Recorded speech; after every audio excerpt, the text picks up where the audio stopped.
I'm going to show you how to tie the tripod lashing. The tripod lashing allows you to put 3 poles together and create a tripod so you can hang clothes or cooking pot or whatever in the wilderness. The official starting knot is the clove hitch for the tripod lashing. However, I found with 550 paracord and then smooth poles, the clove hitch just doesn't hold very well. So I'll just tie a sample real quick here. And even though it's the official start, I'm going to show you a better start. So if you tie the clove hitch here, it holds okay. You'll see it holds okay, but you can see it still loosens up. It kind of bites, but for the clove hitch, you have to have a lot, and I mean a lot of tail so it holds properly. And it does bite, but I don't like how that twists. So instead, what I'm going to use is the constrictor knot. The constrictor knot is a much better choice, in my humble opinion, to do this.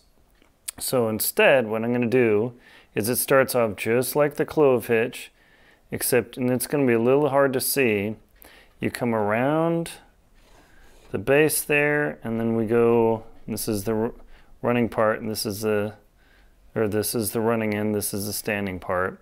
And we're going to go around with an X, and you go over and then under, just like this.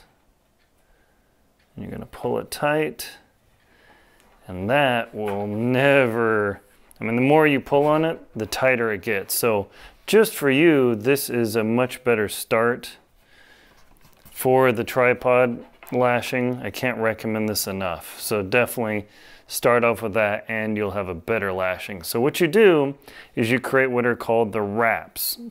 The wraps are going to be done 6 to 8 times around these poles, and I use 13 feet at least of cord for this many wraps and this size of cord.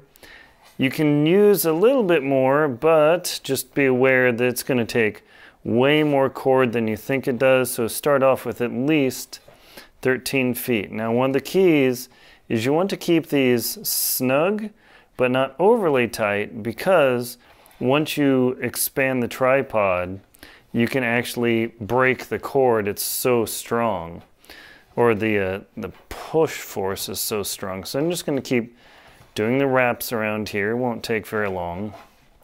And I just keep cinching them together just like this. All right, wrap, wrap. And now that we've got 1, 2, 3, 4, 5, 6, there's 6, and I'm going to come over here to begin what are called the frappings. And what the frappings do is they go in between the legs twice to create the binding structure for the tripod lashing. Now this is not going to be easy to do, and this is why I use a constrictor knot as well, because it can handle a little bit of beating. And I'm simply going to wrap around inside twice. And you can see I start off with 13 feet of cord, but I'm running short pretty quick, and I've got 2 frappings on the back. And now you simply weave around to the other side, and then you begin the frappings on here. Same sort of process. 1, at least 2, you don't need more than 3. These kind of stretch things out a bit. All right, frapping 2, there we go. And now I'm going to come over and complete with the constrictor hitch. Again, the official version is the clove hitch here, but for slippery 550 paracord on smooth poles, I honestly don't recommend the clove hitch because it's just too slippery. The official version is the clove hitch, but I do not like the clove hitch for the reasons I've stated. So now the only difficulty is you have to be able to thread the line through and over. It's not easy to do. Once you do it though, it's vastly superior. Okay. And then I'm going to crisscross, and then I'm going to go under, to create the constrictor. And it's very easy to create the other types of constrictor style knots. I've done it many times, and even in my knot demos, it's pretty funny. But once I tighten this bad boy up, that will not fall apart. That will not fall apart, and the more you tighten and fight with it, the tighter it gets. It's actually very difficult to remove. Here's the tripod lashing. Now let me show you in action. Now that I've got the tripod lashing ready to go, I've got my fraps, I've got my wraps here, and I'm using my preferred method of the constrictor knot, not the official Boy Scout clove hitch, just because of the strength and safety. And all I do is crisscross the legs, and there's two ways to do it, and I show it in my book. I crisscross the legs there, and if you crisscross the legs this way on a smooth surface like this linoleum floor, it will totally work.